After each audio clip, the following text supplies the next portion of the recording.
Hello friends, welcome to a new Let's Play series. This is Ogre Battle, March of the Black Queen. Originally a game put out in the mid-90s, I believe it was.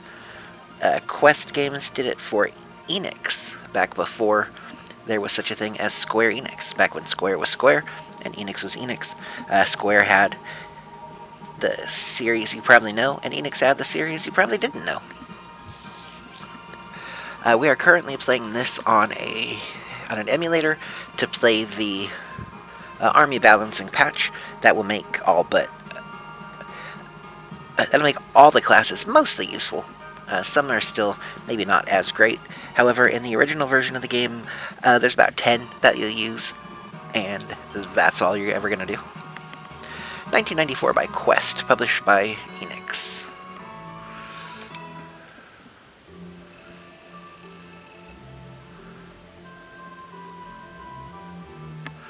This is Warren. He's a great seer. So he says he's going to use tarot cards to tell us what our class is going to be. And hopefully we're going to end up with one of the two we want. And by hopefully, I mean there is a table that says, hey, if you want certain character classes at the start, here's what you pick.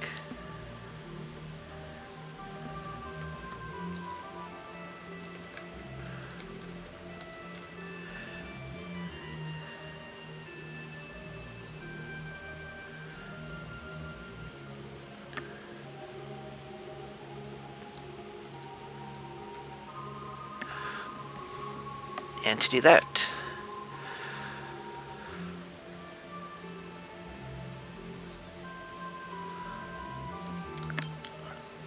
we hope our controller responds.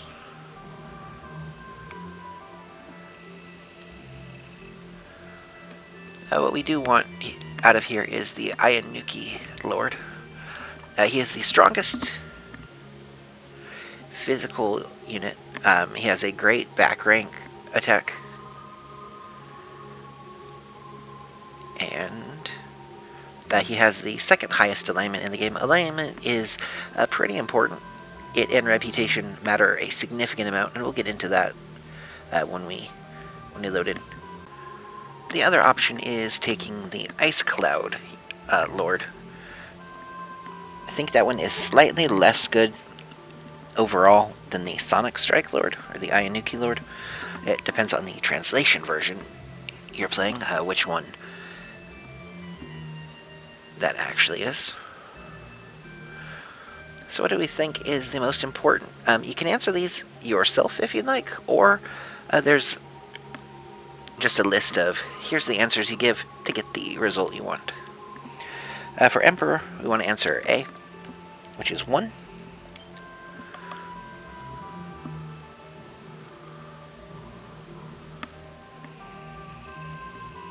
For Fortune,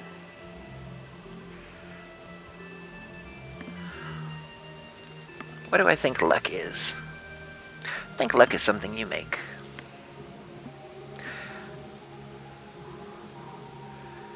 Let's see, colors on this game are a little bit interesting. After a long and difficult battle, your army has finally achieved victory. What do we credit our victory to? Well, I'm pretty sure we're going to credit it to those who fought with us. If you want the low alignment answer, you just answer the terrible answer to pretty much everything.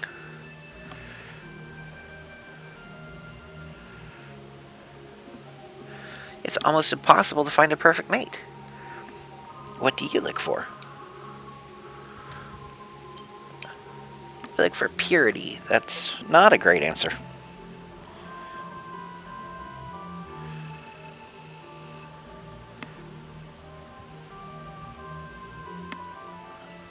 Fate can be cruel. If we could only save one person, who would it be? Judgment here requires us picking our child.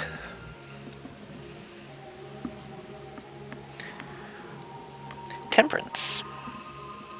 Messenger from the gods has appeared. What does this messenger look like? It's an old man with a staff. He says his name's Warren, and he wants to quiz us about shit. And now we get to pick a random one. This will add to our tarot card collection, which we can use in battle for different effects. I believe Empress is a heal. I could be wrong. My tarot card cheat sheet is not in front of me. Now we have units. It looks like we got the right one. In the front row, we could hit 3 times with our sword. In the back row, we shoot 2 blades. I guess the army balancing patch uses a different name for it. You'll notice our alignment there is 50. Alignment goes from 0 to 100. The other stats go up to 255. HP, I'm not sure the cap. You get XP when you fight and when you kill things. We're accompanied by a Valkyrie and 3 fighters. We are lower level. Here's what some of this stuff means. We have a reputation bar and an alignment bar as our, or not an alignment bar, but an alignment stat. These are the 2 most important things about your characters in terms of the ending of the game. Reputation is how much people like you. Alignment is how much people like that specific character. If you capture a city with a high alignment character, the townspeople will be happy. If you capture a city with a low alignment character, the people are going to be freaked out. So you always want your highest alignment units to take cities. Ours is slightly higher than average, but very close to neutral. If we were the Ice Lord version, or Ice Cloud version, we would have, I think, 54 alignment to start. Our Valkyrie would be a priest, and then these would be 3 fighters. Strength is how much your physical attacks do. Int is how much your magical attacks do. Agility is how fast you are. This determines who goes first in combat.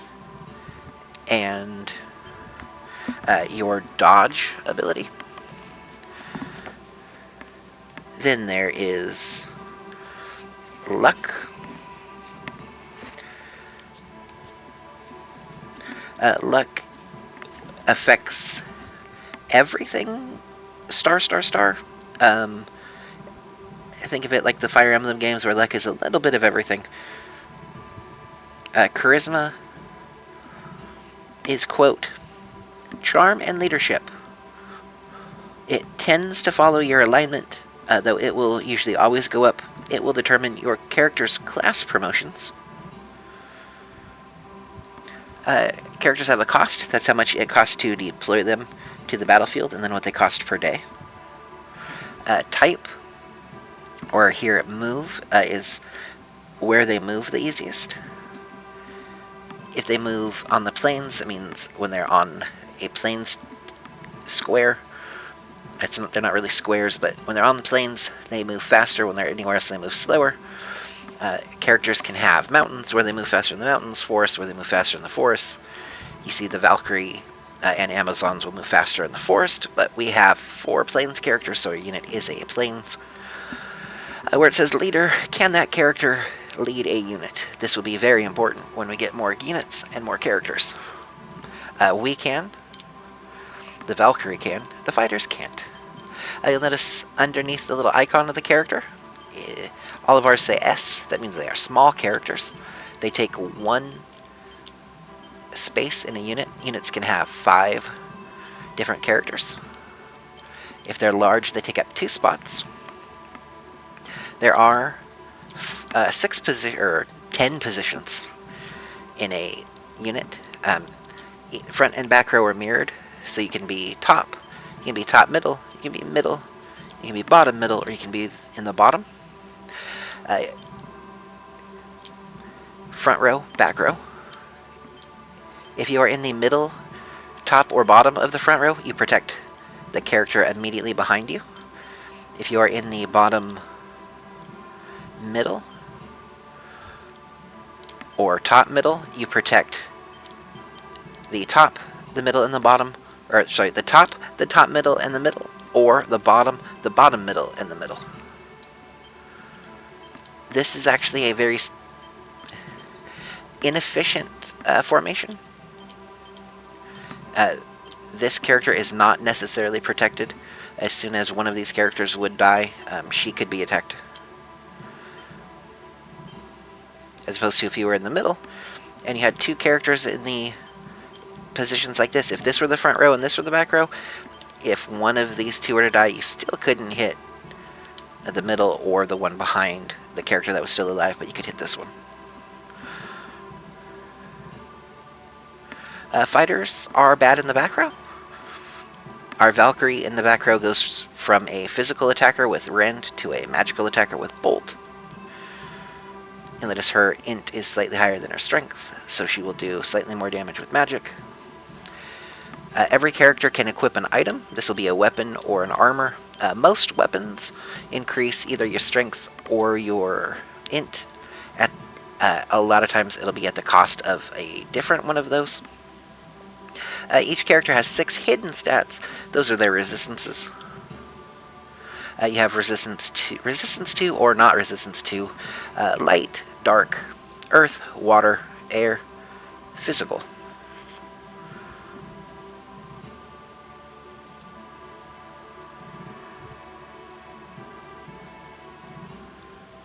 And fire. I guess there's 7.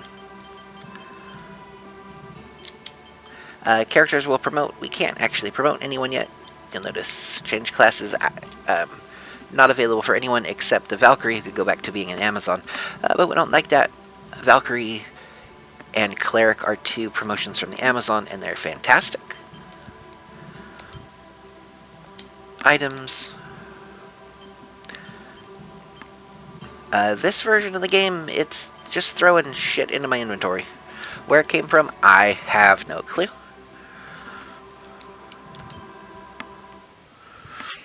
But the first map we're doing is Warren's Castle.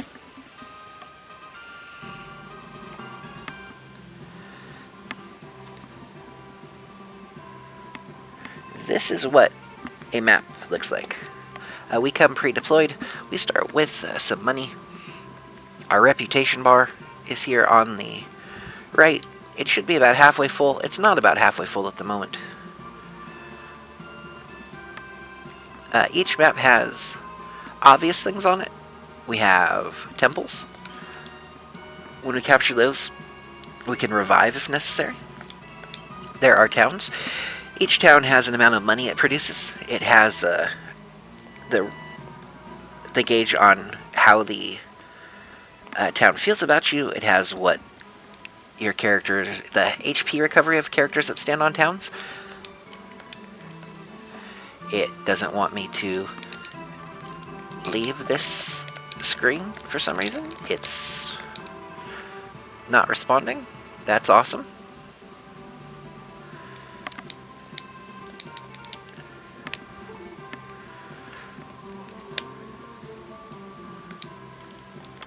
Game. I'll figure out why my controller's not working and get back to you. Okay, friends, we're back. Let's click on this town again and hope the same thing doesn't happen. Hey, it didn't. Okay. So our goal, as right now our opinion leader, aka Lord, aka Commander, we want to move to different cities right now and capture them. The first thing we're going to do is come down here. We're going to get a buried treasure. I'm going to speed things up a little bit. There are no enemies on this map except the boss Warren. Here we found a cold shield. We have finished moving. If we open up the menu and we see use item, a cold shield, it gives us 5 physical resistance and 15 ice resistance. It is not a great item.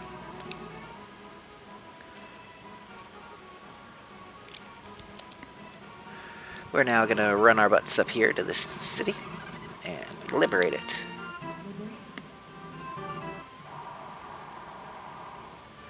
The people are about that. Do you wish to pull a card? Yes, we pulled Fortune. Fortune can raise or lower your reputation between 1 and 3 points. That would move the bar up. Do you wish to keep this card? Sure. Every time you stop somewhere, someone's going to tell you something. By liberating things, we can gather information and get tarot cards. Every time we land on a city, we have the option to pull a tarot card. Some will increase your stats, some will decrease your stats, some will increase your reputation or decrease your reputation.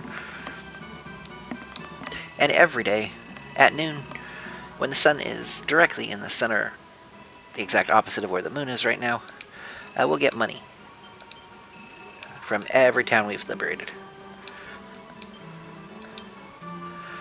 There are also, in addition to hidden treasures, sometimes other things are hidden.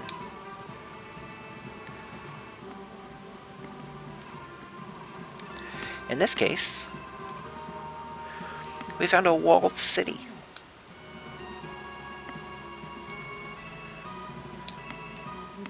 We've liberated it. People are somewhat happy. And we pulled the Hermit card, which would give us an int bonus. That's great for our one character that is a caster, and not so great for the rest of us. When used in battle, it will do a lightning area of effect attack. And we meet Lands. He is a knight of the Royal Zenobian Army.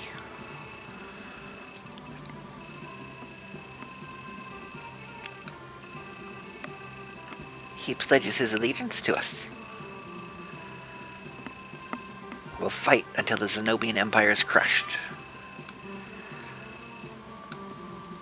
To deploy a unit, we can go to the main options screen, we can hit deploy unit, and we can deploy lands.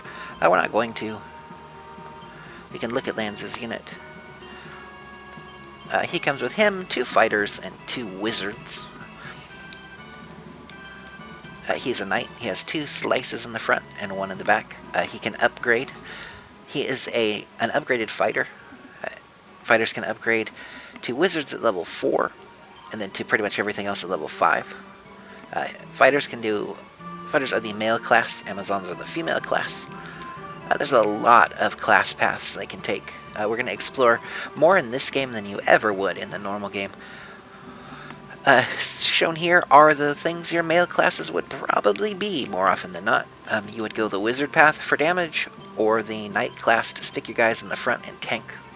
Knights upgrade directly to paladins.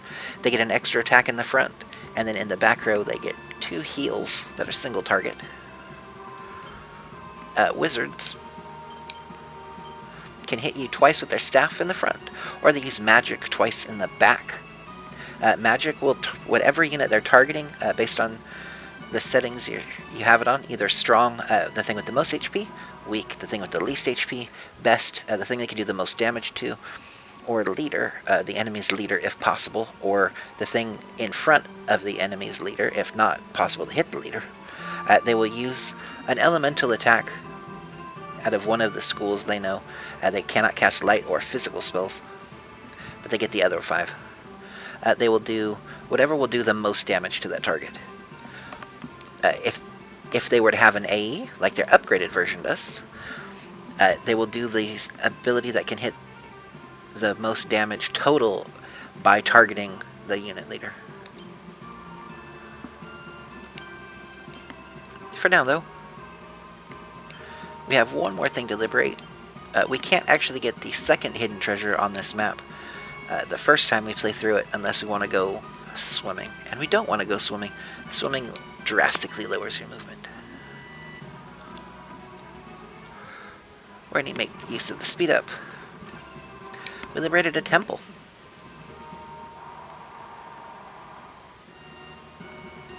We wish to pull a card. Justice, I believe that is a strength bonus. Oh, it's HP. Our character's gained 1 HP.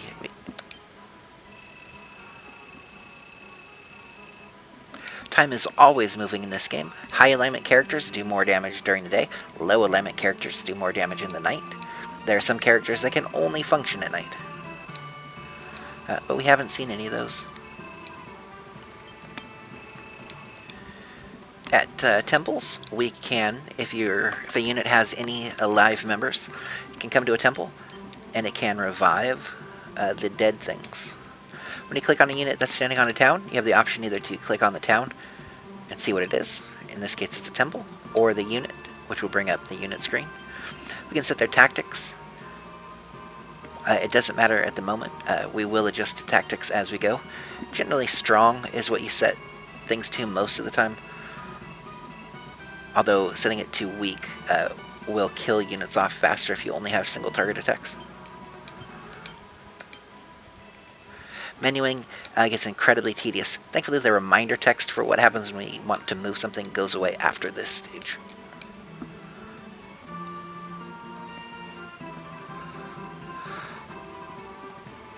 When you get close enough to a unit, you initiate combat with it. In this case, Warren. Warren wants to do battle with us, and he will join us along with all of his followers if we beat him. Warren is alone. Our fighter goes first. Then we will shoot. Looks like in this version, we're not actually taking damage from it.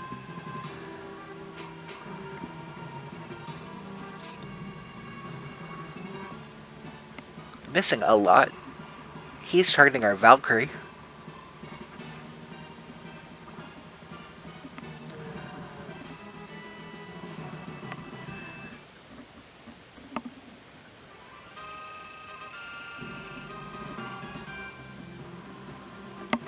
The unit balance patch changed, I think, the leader abilities a little bit. Now we shall fight together. We liberated Volzak.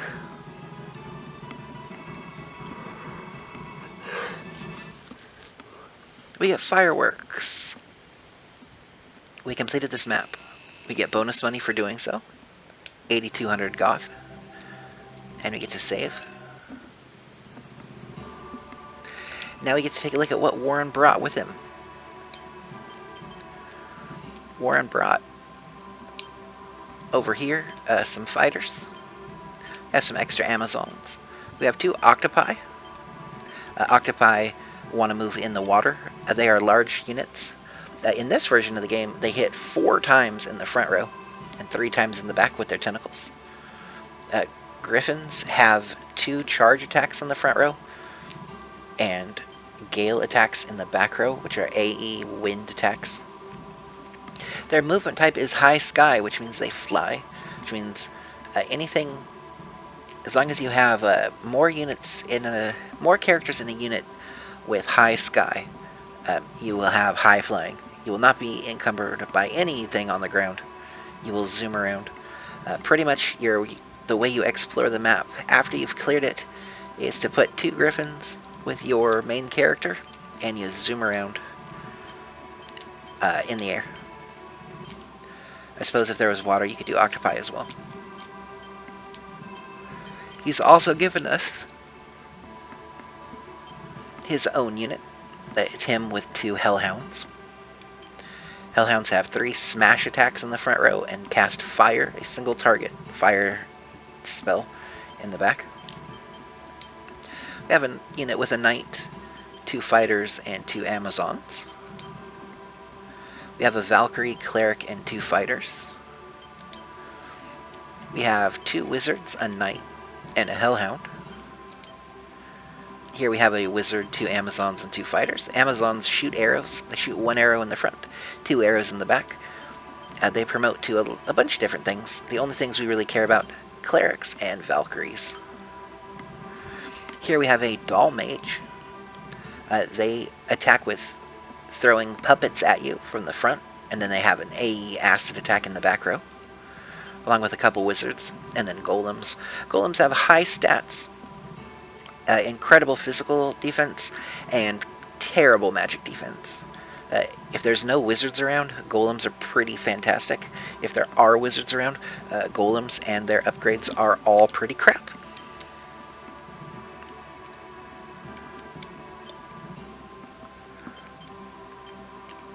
what we want to do is nuke everything from space. These units are pretty much terrible, and we want to make them better.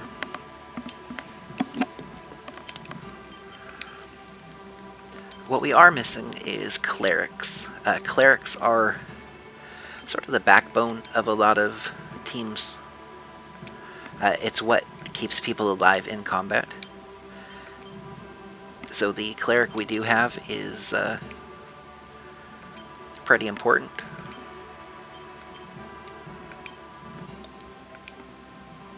We also want to have a couple units that are specifically very high alignment just to capture cities and not do a whole lot of fighting, while we have units that are specifically for fighting.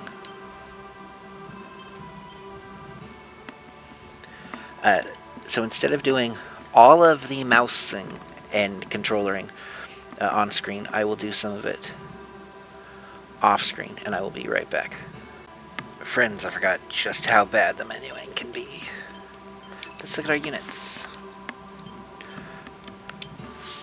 We have our Lord unit. His movement is High Sky. He is not going to be involved in mini combats for quite a while in this game. Eventually, he will be, and he'll be pretty good. Until then, we want him to be lower leveled than pretty much anyone else in our army. We have Land's unit. He's going to fight. That Amazon is eventually going to be a cleric. He's going to get 2 more knights. He's going to send them off to other units. He's going to get a real combat unit at some point. Barbara and Bell are going to be our high alignment city capturers. Their job is to liberate the cities. Meanwhile, Athlon, Warren, Lands, Etsuo, Ziggy, and Lloyd, for now, are the units that are meant to fight things. That's not to say that Barbara and Bell won't have their own moments of fighting stuff, but they're going to do less of it. They're going to capture a city, they're going to move off, the other guys are going to stand on the city. You can have a lot of units created. You can only have 10 units deployed at any given time, so this army right now is going to last like 2 more maps until we're going to get more characters. Then like 5 maps from now, you're not going to recognize all but our 2 high alignment units, and by that point we should have another Valkyrie here, we should have some more clerics trained, we should be more combat efficient. This is just to get us through the first couple levels. We're probably going to have a mountain unit. Our Hellhounds are giving mountain because they're large and they're the largest things, and you can basically just stick people on them and ride them. Meanwhile, plains units everywhere else than our unit, our opinion lord, our opinion leader, or lord, or general, commander, whatever you want to call him, he has the High Sky movement. So we're going to go ahead and go into the first actual map of the game. There are 28 or so in total, counting the optional maps. These are the borders of Sharom. We're going to pause the game. We're going to take a look.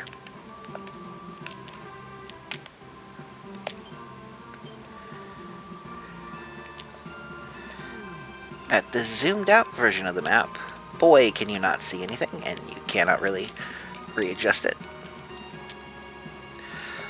We've got 2 towns here, right by our starting site. Our first temple is across this bridge.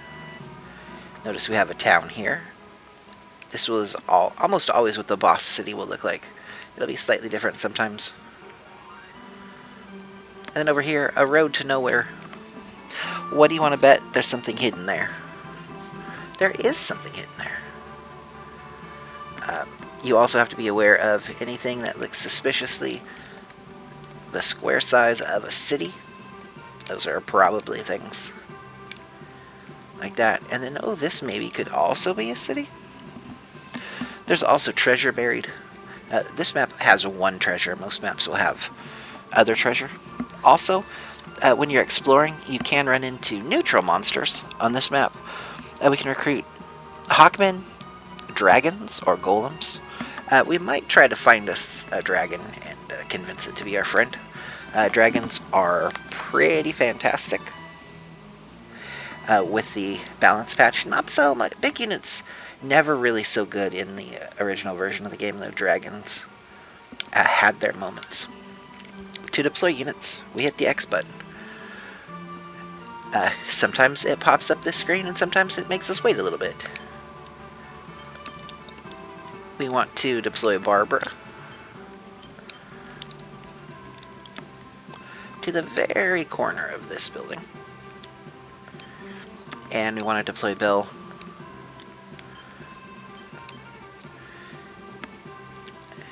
to the very corner of this building.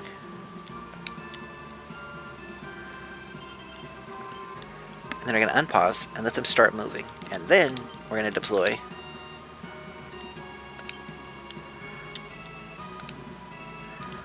our actual fighting units. We're going to send them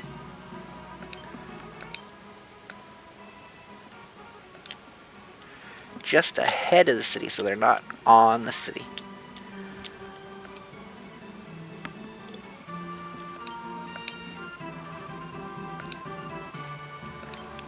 We may not even need one at all up here, but just in case.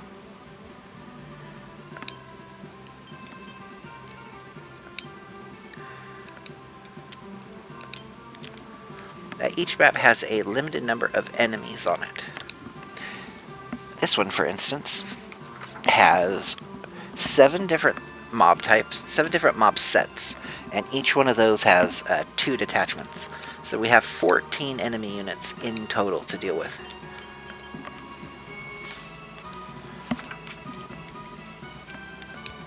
See if we can go hunting a dragon.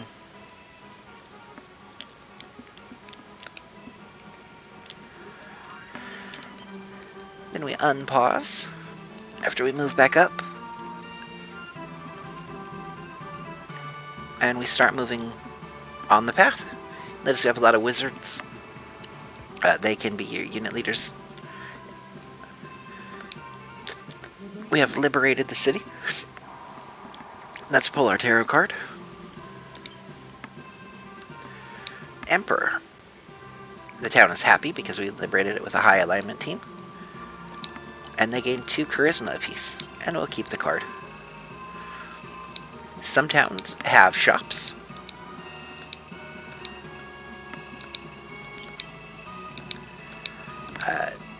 Some towns you'll have stuff to do in the town other than shop. So if we click on a unit that's in the town, we can recruit characters. The leader in this unit can recruit angels or fairies. We may actually make some use out of that in a little bit. Not right now. Or we can buy items. This item lets us buy Cure, Heal, Bell, Revive, or Summon. Bell returns any one of our units to our home base instantly. Revive works like revive items in, or reviving a unit in the temple. You'll notice our goth kind of overflowed on something I did. The emulator versions of this game are a little bit weird. Summons lets you move a unit from anywhere on the map to a town you control.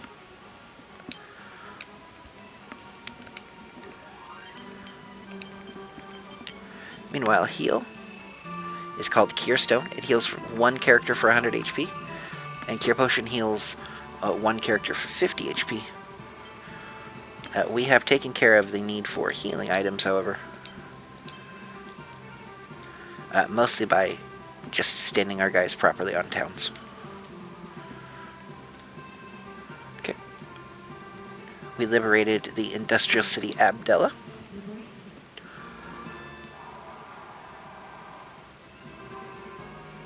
Do we wish to pull a card? We do. It's the Empress card. Charisma went up 1, and we do wish to keep that card. Where you fight depends on how you are moving. This is correct. If both units are moving, you will fight in the space in between. If one unit is not moving, you will fight where they are, which means when the enemy boss is standing in town, we will fight in the town. If we are moving at each other, and halfway between us is a lake, we'll fight in the lake.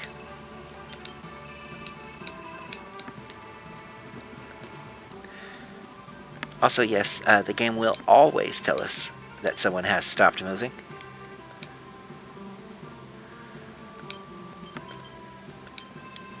Having your units look slightly different is good because you can pick them out of a lineup. If you don't make them look slightly different by picking different leaders for them, it will show you the unit at a glance before it lets you do anything with it. Mending in this game can get incredibly tedious.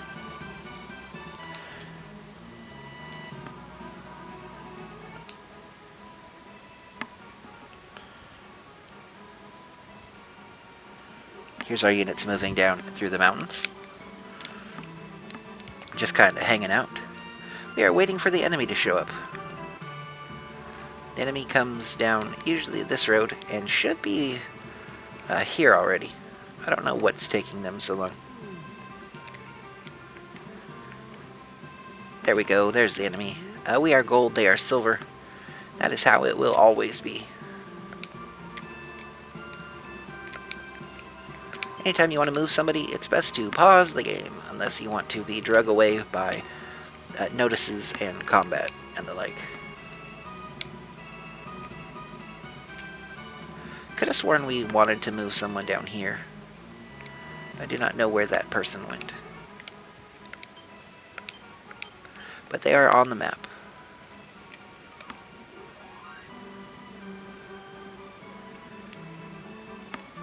Here comes the enemy. We get to see a proper fight. Alphon wants to fight on the city. We're targeting the best character.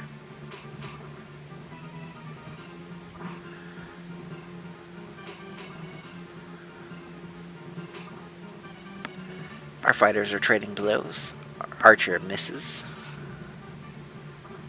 Valkyries only cast Bolt.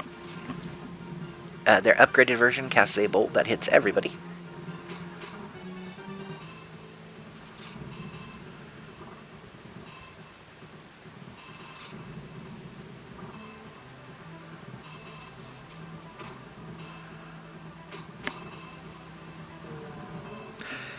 Fighters and knights in the back row are bad.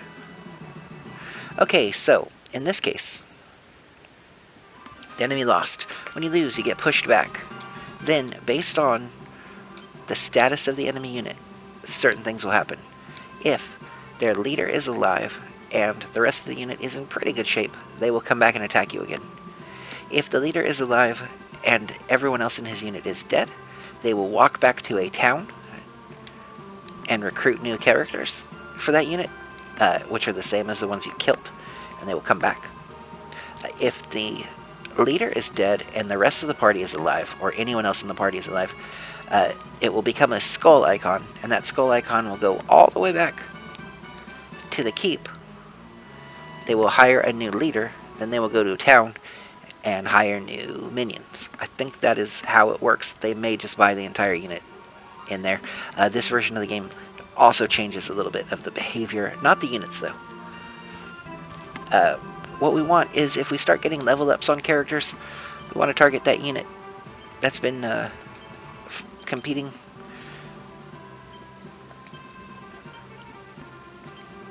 In this case it would be Alphon, and we would move Alphon to, a little bit to the back, and someone else would be at the front, and therefore fight the enemy.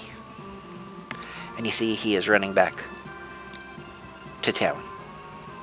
Alphon's unit is going to fight the enemy again. This time it is a giant and a wizard.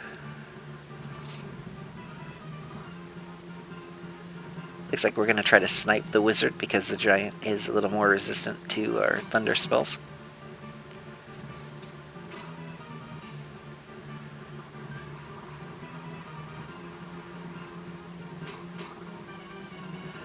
And the wizard will go down real fast.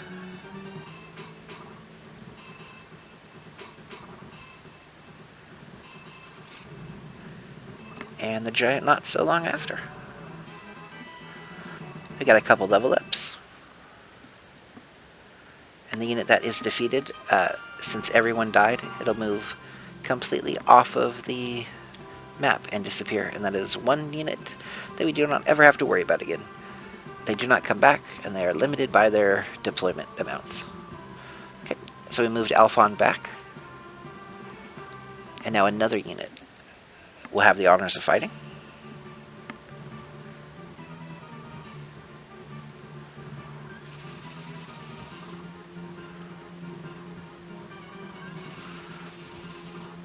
Our wizards think they can do more damage to the enemy Hellhound than to the enemy wizard, and they're probably correct. And by probably I mean they are correct, because they wouldn't be targeting him otherwise. The guy with the whip there is a beast, is a wild one.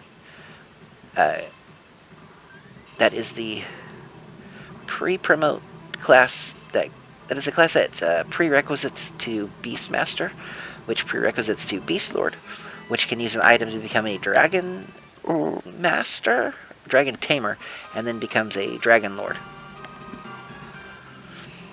None of those units are actually very good in the original version of the game, so you never really had to deal with it much. You would not promote your guys to that class. The only ones you would have of that class are the two that you can recruit that start in that class, and they end up being out of your party by the time it matters anyway.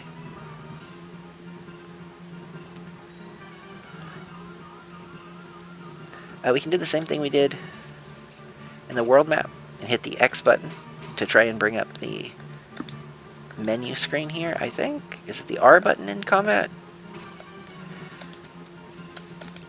It's one of these buttons. You just kind of keep mashing it, and then eventually stuff happens. Looks like it might be the cancel button. No. Is it only when we have a chance to act? No. To say this game sluggishly responds to things would be a grand understatement.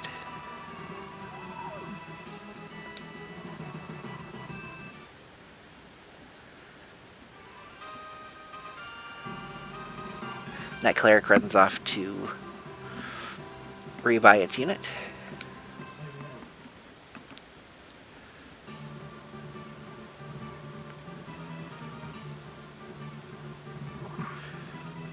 This is their own Wild Man plus Hellhound.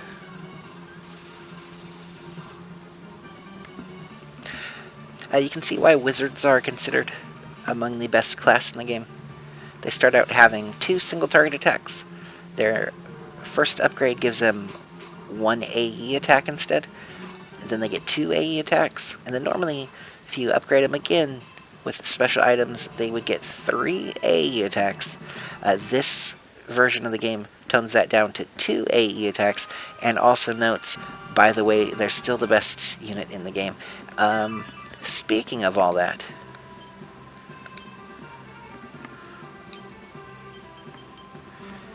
that staff, if we had a promoted wizard, that would let them promote to the 3rd wizard class pretty much immediately.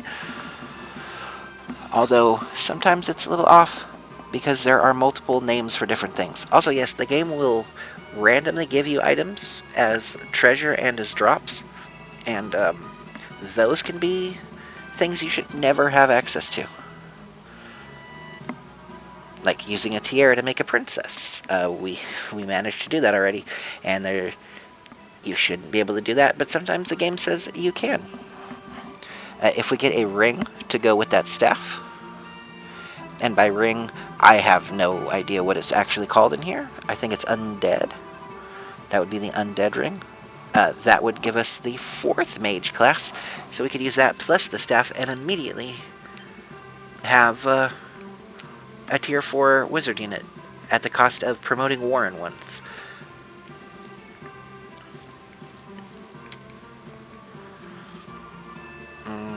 It decided it didn't want to fight with Warren, so it's going to fight with lands instead.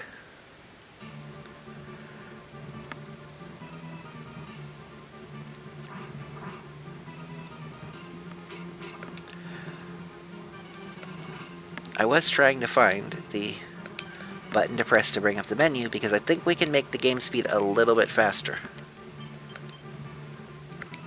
Oh, we can't. We can just turn the animation off. Awesome. We can run from battle, but we're not going to run from battle. And that's where we can use our tarot cards. Boy, I hope you're not expecting to use tarot cards with any rapid haste at the start of a fight, because have fun getting the game to remember that, or to recognize that you pressed the button.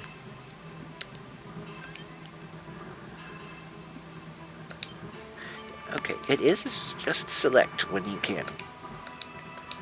I think, yeah.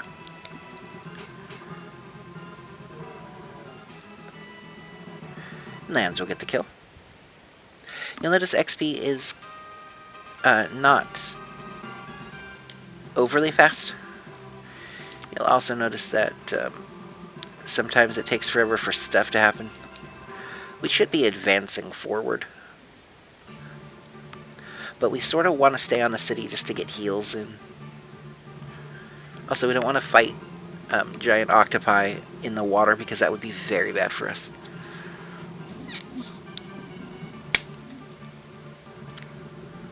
There's what acid looks like. It hits everybody.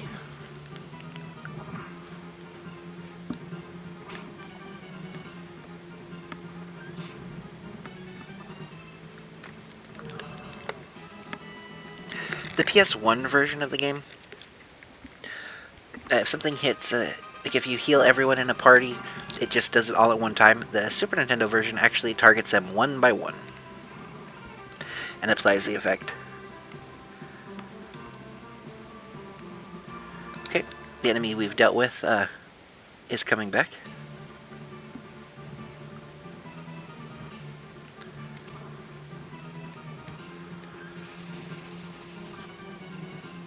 I wish there was an animation speed option. I'm sure there probably is somewhere.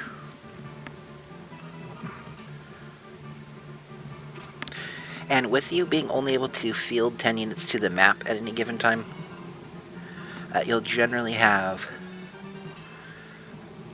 10 you really like, and then a couple fill-ins. So in case one, like you need a water unit to get off somewhere on the water quick, you can throw the water unit in. If you need a mountain unit to do something in the mountains, you can put a mountain unit in. And then you can summon them home, or run them home.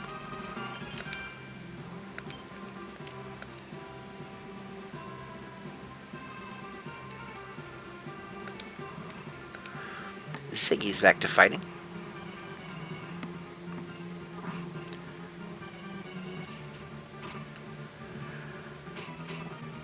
Our Amazons just don't like to hit. There's a problem you'll find early on in the game. If you try to leave one unit by itself out for too long without a healer in its group, you're just going to get worn down by fighting. So you absolutely want to have some clerics. Every unit that fights a lot generally wants a cleric. That unit will probably attack us again because its surviving members are in relatively good health.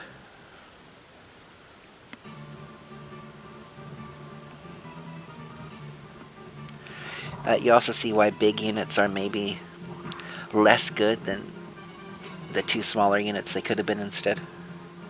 It's very hard to get their value up enough to justify using them unless you just don't have the characters. Like right now we just don't have the characters.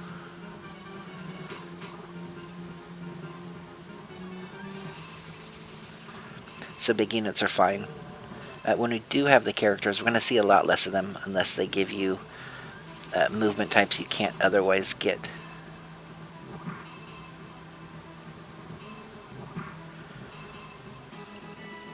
And now that unit should run away because its leader is at 9 HP. And Ziggy should move back to heal.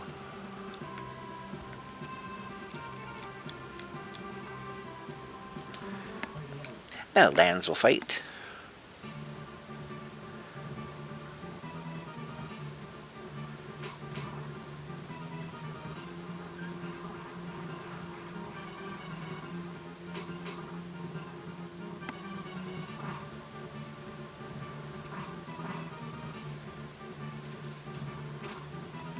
And yes, the combat is this slow unless you turn off the animations. We'll figure it out.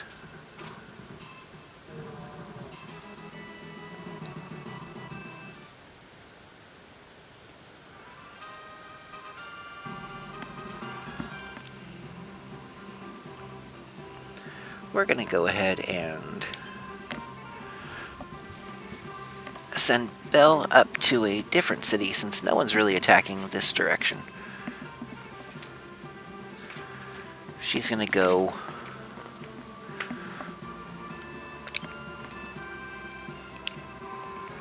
over here to this place that's totally not a city hiding. We're going to speed things up a little bit as we can. We're also probably going to change from best to strong.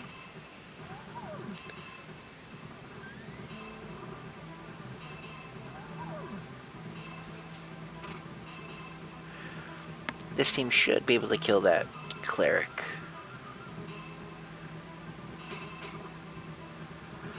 As fun as it is to infinitely fight units. Oh, never mind. You don't actually want to do that. You want to kill things dead.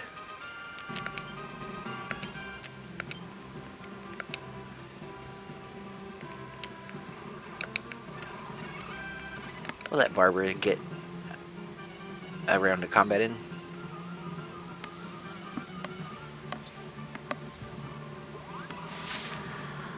That's an AE holy attack.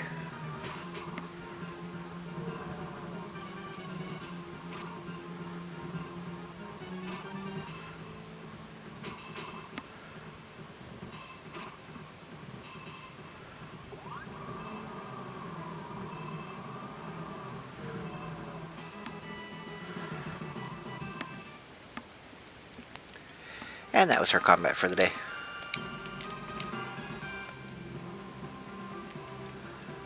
Different leader units can recruit different things. Knights can recruit fighters. Wizards, I believe, can recruit hellhounds and giants. Valkyrie can recruit Amazons.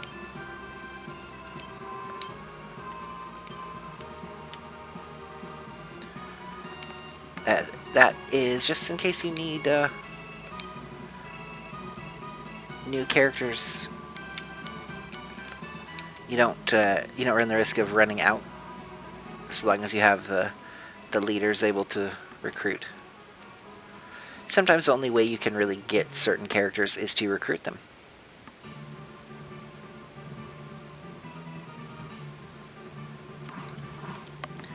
The early goings of these maps is always, well, of this game is a little bit slow. Your characters aren't even resembling the class they're going to be. Your fighters are fighters, your Amazons are Amazons. They just kind of hit things and look at you for approval. Tornado is the physical attack, I believe.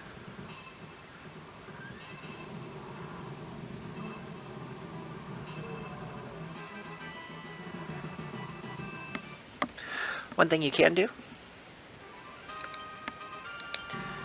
is bring up the option screen.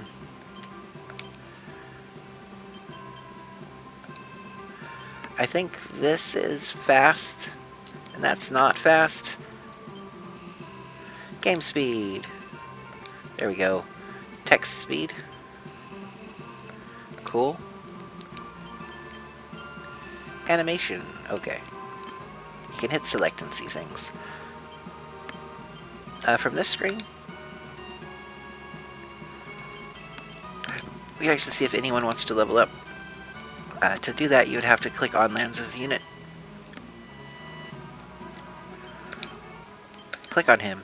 Click on edit. Click on change class. And his fighter is now a knight. And this fighter cannot.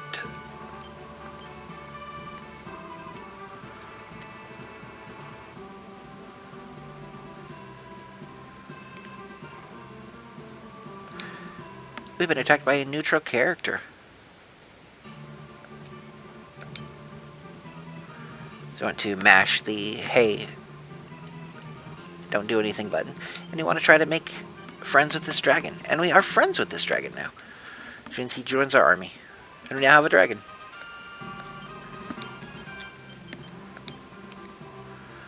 We'll find a way to put him in our party.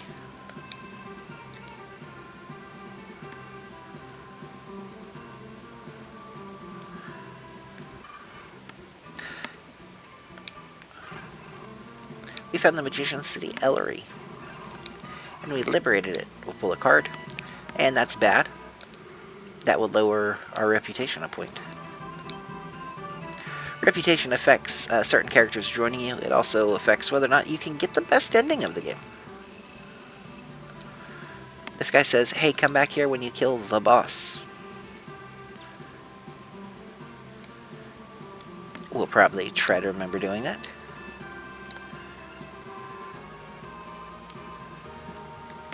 We'll send Etsuo's unit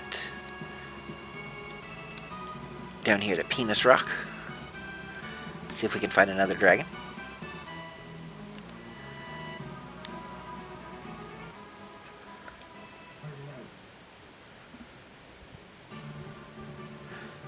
The game does talk to you too. They didn't even bother to have the healer heal himself in town, I guess because he knew that the first thing he would do would be heal himself in combat.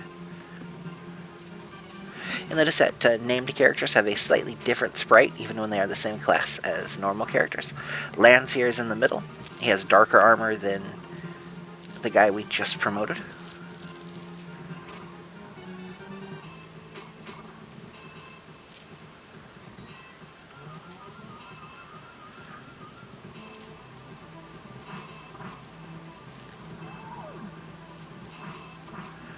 And yes, characters do have death sounds when they die.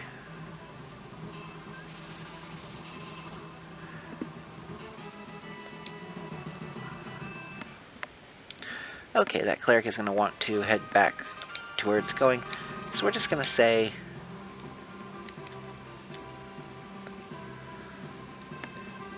let's take over this temple.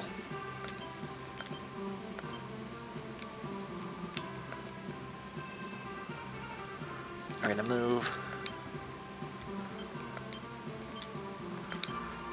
everybody. Have to do it one at a time. This is how it is possible to get units that are incredibly overpowered, because you just get in and go, you know, I think I'm just going to have 2 or 3 units fight the entire game for me. And no one would hold that against you.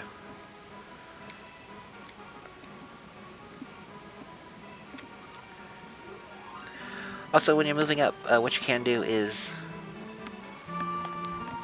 every time you're ready to move up to a new city, just leave one guy behind to garrison. Sometimes units will get sneaky and try to go around you. You can be sneaky and try to go around the enemy. It doesn't ever really work, but you can try.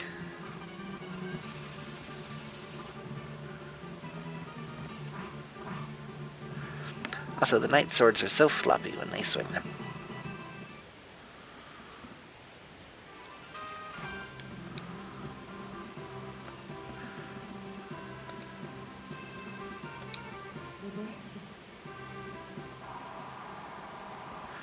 Liberation, yay!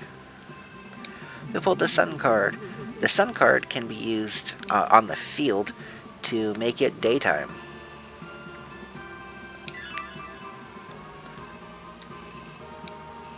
The moon can be used to make it nighttime.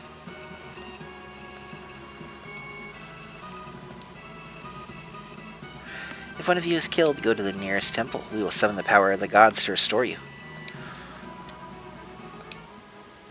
There will be one in another city that will tell you it does cost 3 times their deployment to revive them, so sometimes maybe you just want them to stay dead. And no, we probably don't want them to stay dead, but I understand what you're talking about.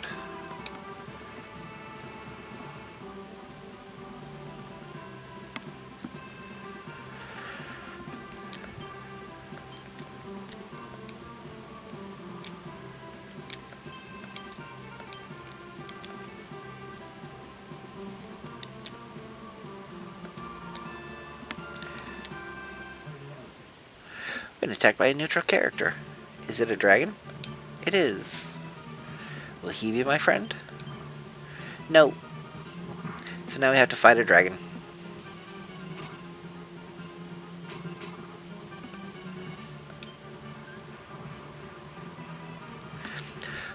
And since we asked him, we can't ask him again.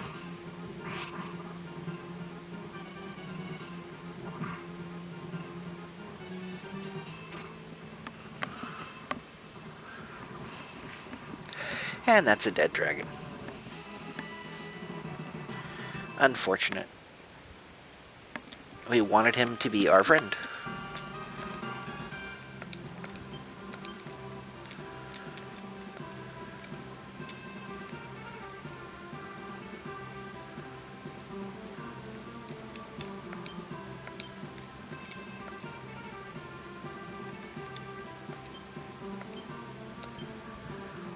Okay, and what is at the end of this road right here?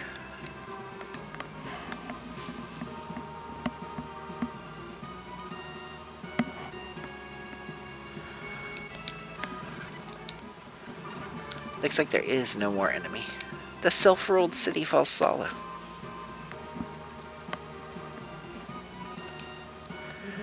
Liberation.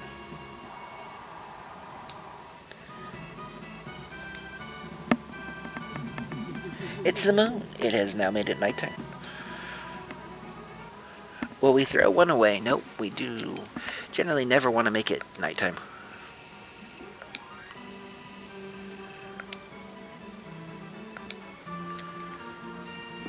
Are we considering how a woman feels when she sends her loved one to the battlefield? Nope, I hadn't really given that a whole lot of thought.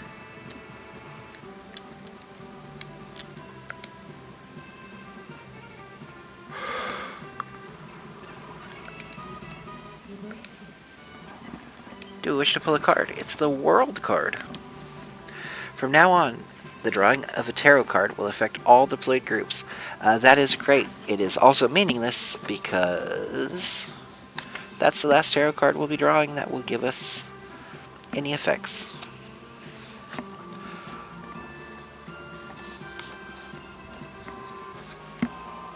Were we to use the World card in battle, it would protect us against an enemy magic attack. Other cards. The Empress is a heal.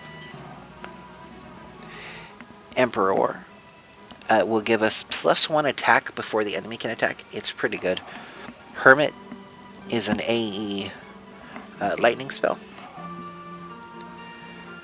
Fortune makes the enemy run away. Not generally something we want to do. We do want to use the Fool, which we don't have. Which will make everything but the leader run away. It's great for boss fights. If there's something you can't really kill in there, just get rid of it and kill the boss. Justice is an AE ice attack. Devil is an AE dark attack. Tower is I believe it's a physical attack. Tower may be earth.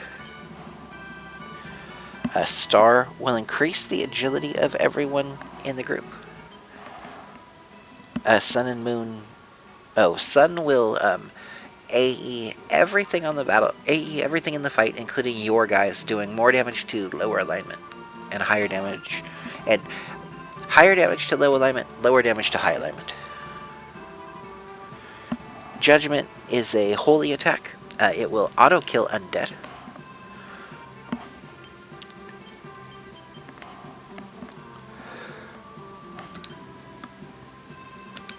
Fortune, we just don't care.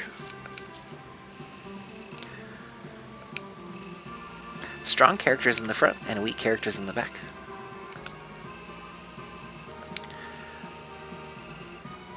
High alignment helps you fight better during the day. Low helps you fight better at night. Be sure to remember that. You'll remember that for about the 0% of the time it's relevant. The best low alignment things are so good during the day that it doesn't matter, and the worst things great during the other time period won't matter. Okay, what we're going to do is send lands in at Uther. Sometimes there's specific things that happen if named characters meet other named characters.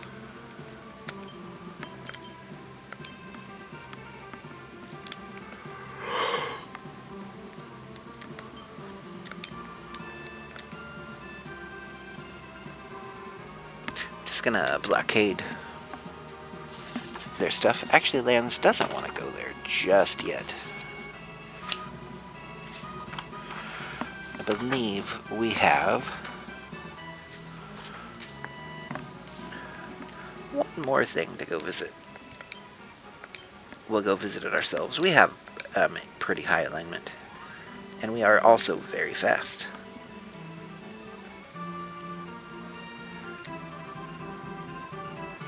High flight is fast.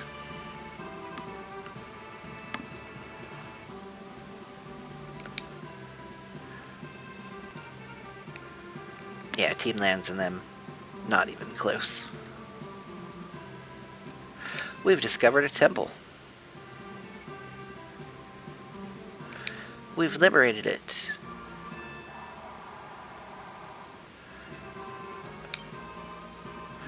Hey, let's give ourselves some int.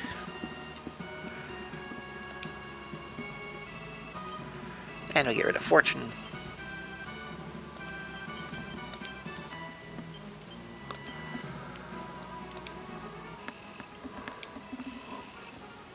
We present you with this Star of Heroes.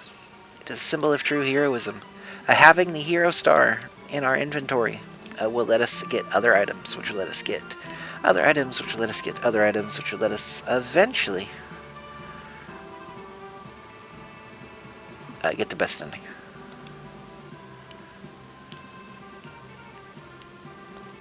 Lance has met with the enemy. Usar says, "I am surprised you're still alive. Your luck has run out. He's gonna kill us like he killed Emperor Groan. Same to you, you low-life scum."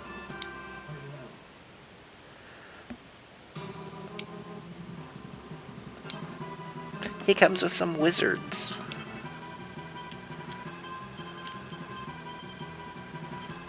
So we're gonna show off World.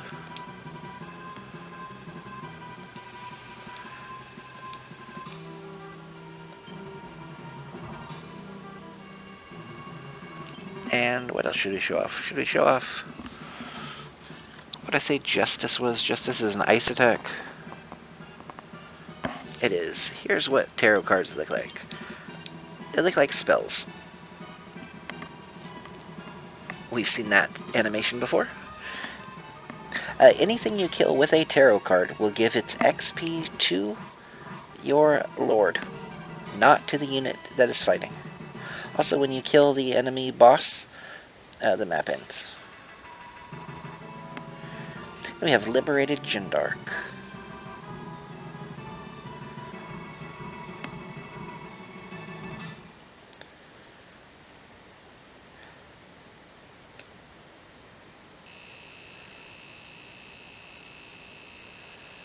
We get some money, we get to save, and we get brought back to this screen, where we have our one dragon sitting there. Okay, now every map, well, almost every map, has something to do after you clear it.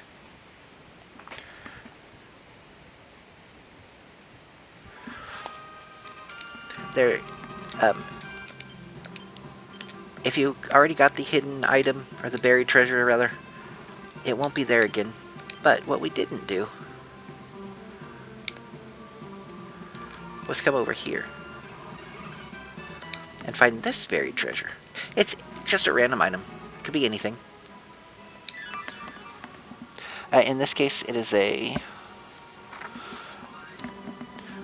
Liebel's rod. It is a white aspected weapon, so it does holy damage. That gives you 14 intelligence. It's okay. That is all there is to do here. So we can return to the map, because we have cleared this map already. And then after the fall in map 1, we come back. That is the Sharam district.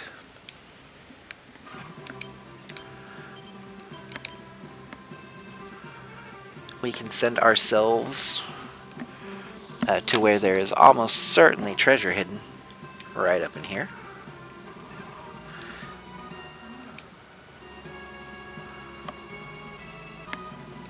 That, I believe, is a relic sword. I won't talk about all of them just while we're doing it. The relic sword is a black aspected sword that gives you plus 24 strength at the cost of minus 16 int. Give it to fighters that you never want casting spells or that can't cast spells, which is anything using its strength, really. And they'll do a lot more damage. Also, while we were here, somebody said, hey, when you kill the boss, come back and talk to us. And they were up here. Are you waiting to go up in levels before you fight? It's often a good idea to use low-level units to fight in towns. Be sure not to go up too high too fast. This will lead to evil. Boy, are they not wrong. So, alignment. Alignment is important in this game because certain classes need certain alignment. Good classes need high alignment, bad classes need low alignment, and alignment is stupid. 50 is the base.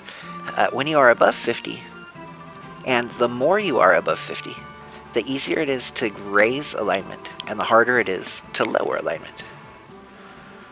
When you are below 50, the harder it is to raise alignment, and the easier it is to lower alignment. You gain alignment for killing something that is higher level than you. You lose alignment for killing something that is higher level than you. Additionally, killing undead gives you alignment. Killing devils gives you alignment. Killing clerics and paladins and very holy people lowers your alignment. If you really need to increase your alignment, go fight some undead, including neutral encounters. So there's a tactic where you just take a high-flying unit, throw 3 schmucks in there, go find some devils, make sure one of those things is a priest, go boop the undead, everyone starts getting alignment up. That's the cheesy way to do it. Other than that, you rotate your army through, don't let anyone get too high leveled, except things that need low alignment, and you let them get high leveled, and you never let them liberate towns. Until you get to the end of the game, where you're inside the Empire, and instead of liberating the towns, you're subjugating the towns. Then you want your lower alignment guys, because they'll like you more.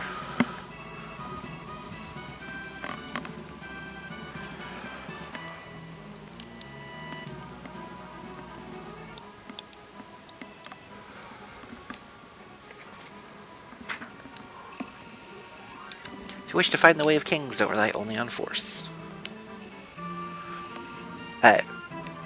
This level, for instance, all of the unit leaders were level 4. So anyone under 4 was pretty good. Anyone over 4 started seeing alignment penalties. We shouldn't have had any.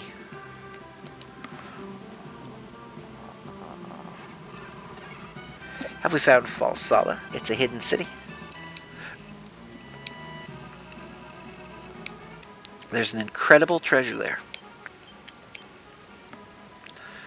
Will they give it to us, I wonder? You're depending on me to restore peace.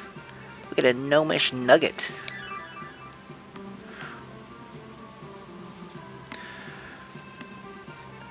Sounds interesting. What a nugget is, I'm not sure. It can sell for some amount of money. Some items you can use, some items you can sell, some items you turn in for other items elsewhere. Pretty sure there is nothing else special to do in any of these places. But we have money, so we can... To the east of Jindark Castle is the city of Ellery. Have we found it? Well, pretty sure it's this. We have found it. We've been there. It's neat. Anything you can do during the map that you didn't do, with a few exceptions, you can do after the map. 80 years ago, the Zenobian Empire, blah, blah, blah, we saw this already. Thanks to us, this will change. We will try to help you.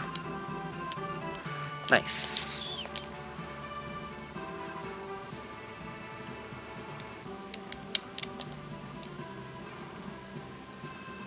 To the town.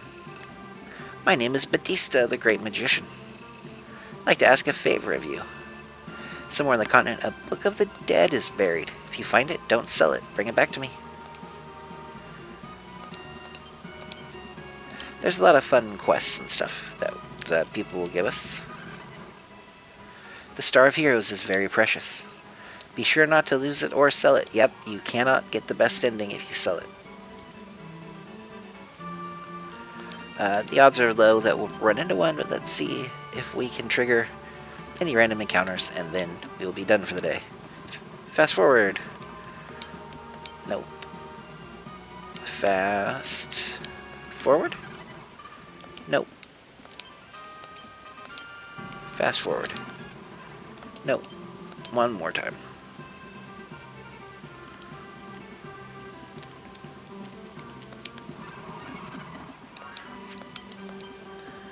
Dragons in here can only be in the mountains. On the deep sea, you can find hawkmen.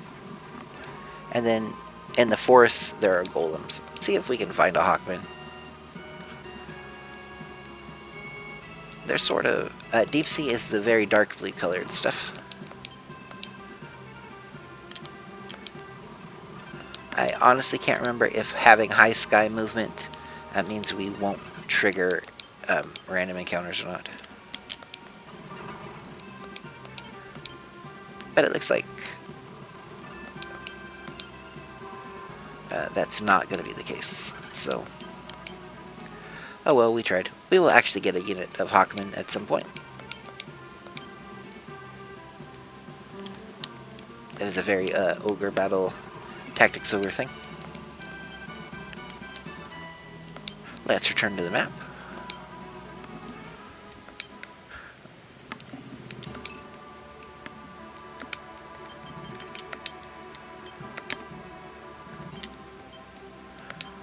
Rylac can level up to being an Amazon.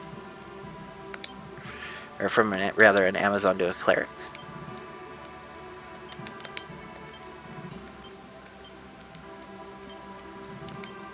And that's cool. Let's remove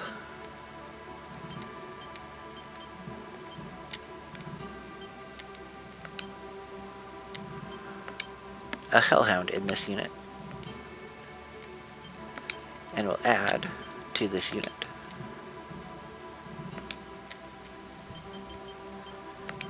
a dragon.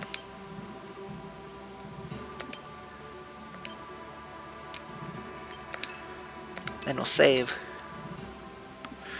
And that, friends, is an Ogre Battle map.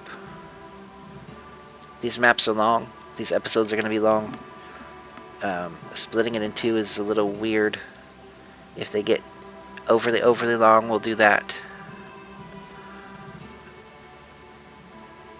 I'll see you next time for the next map. I hope you enjoy menuing, because this game is a lot of menuing. I'll see you then. Have a good one.